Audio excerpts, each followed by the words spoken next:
Family, what was that? We had no idea what our family would be like. We just knew we wanted one. Hey, that one was Grandma was here. Yeah. Yep, that's when Grandma could walk.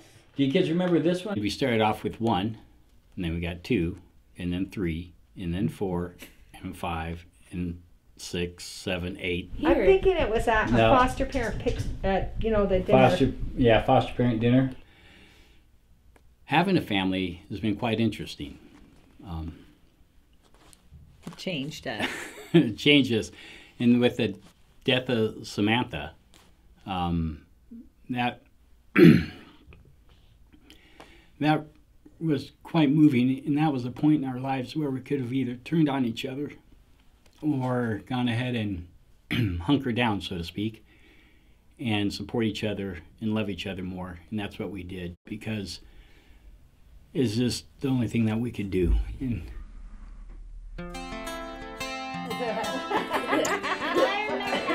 remember that? That was fun. I know. This is our definition of a family. Okay, want me to go first? Okay. Okay, we're a team. Capable, calm. We're amazed at love, how it grows, how it changes, how we have room for whatever comes. We are surprised many times. That's for sure. We're humbled. With just one child, we thought we knew what we were doing. We're joyful. And with 8, we have no idea what we're doing. Invigorated at all times. We're stretched. We're stronger than we knew. Reliant on God in a big way. We're crazy. That's what my dad says. Nuts. We're determined. Sometimes it's just pure guts that gets us through some of the stuff we've been through. We are noisy. Whenever we go out to dinner, we like the noisy restaurants because then our kids don't stand out. Tired and prayerful. And we're confident that this is God's plan. And above all, we are a happy, goofy family. You're adopted? Didn't you know? We were 40 years old, and Diane said one day, she said, our kids are leaving the home, and I'm still a mom, and I can still nurture. And she said, I think we ought to look into adopting. I said, okay. We'd already been foster parents. Yeah. We became foster parents in '87 when our daughters just decided there was a friend of theirs that needed a place to stay. So we fostered, all total, probably about 20 children over a 12-year period.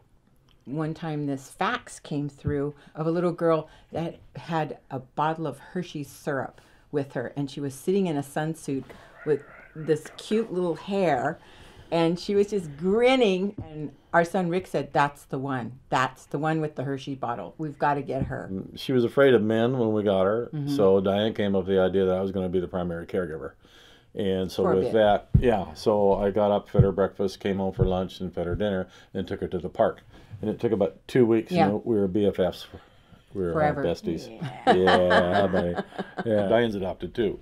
So she has a unique role as being raised as an adopted child, adoptive mom, a stepmom, a foster mom. Did I leave anything out? Single mom, teenage mom. Some people have asked me, how can you love all these children? I've put it that you grow another heart for each child. Seriously, just turn it all over to the Lord. And it worked out. Bonnie's been in the mission field. She's worked at church. She's gone to the Bible school in Lubbock, Texas. Last summer, we went back to the reservation, and she met her birth family. How was that for you? Oh, that was overwhelming. Like, I mean, you go in and you're like fine, but then you like see the person and you're like so overwhelmed and you don't even know why, and you just start crying. And then they start crying. A lot of my friends are adopted, and they ask me, or like people that aren't adopted ask us, like, how is it not living with your real parents? And that's a really big question. And I'm like, what do you mean? These are my real parents. Parents are the people that raise you. They're the ones that, you know, show you how to grow spiritually. I feel very blessed for my life in this family and in Christ. And I always say, like, I wish everybody could have my life because it's just been so good. You did good. You told, just like I told you. All right. Here's You your done yet? 50. All right, I get dinner tonight. Again? You had dinner last week. Are we Hey. on film now? Yeah. Oh. Sorry.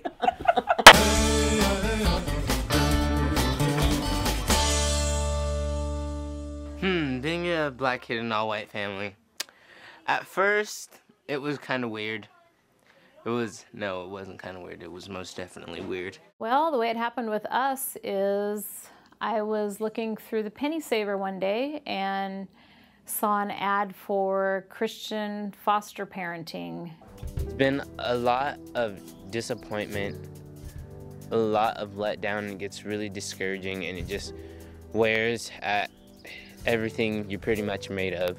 I don't remember exactly when he became part of the system, but his mom was, had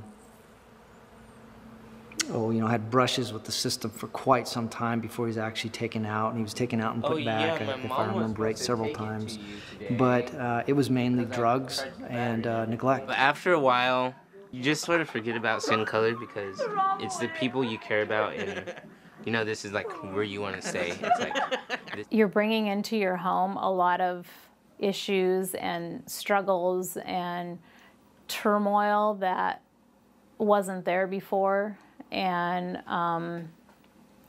so it affects the whole family. I personally still will never understand or relate to the trauma and the things that Maurice has been through, and because of that, sometimes it's just overwhelming at times because you don't understand why they do what they do or why they act the way they act, and you just have to love them unconditionally. Sometimes, not sometimes, and not maybe, I do know that they regularly pushed us, have continued to push us just to find out whether or not we're going to stay, and find out whether or not if we get in trouble or we have some kind of altercation or something, are you going to kick me out? My dad, from the start, continued to say, I'm not going to give up on them like the people before them had.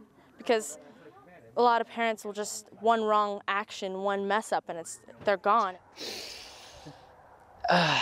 that's what it feels like. It's a huge relief to know that you can stay in one place and not have to worry about people talking bad about you and not having to worry about all these problems because you know that you have a solid family, a good family that's gonna get through it with you no matter what the situation.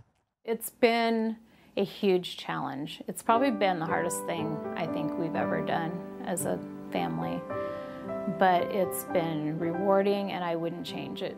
I wouldn't go back for anything.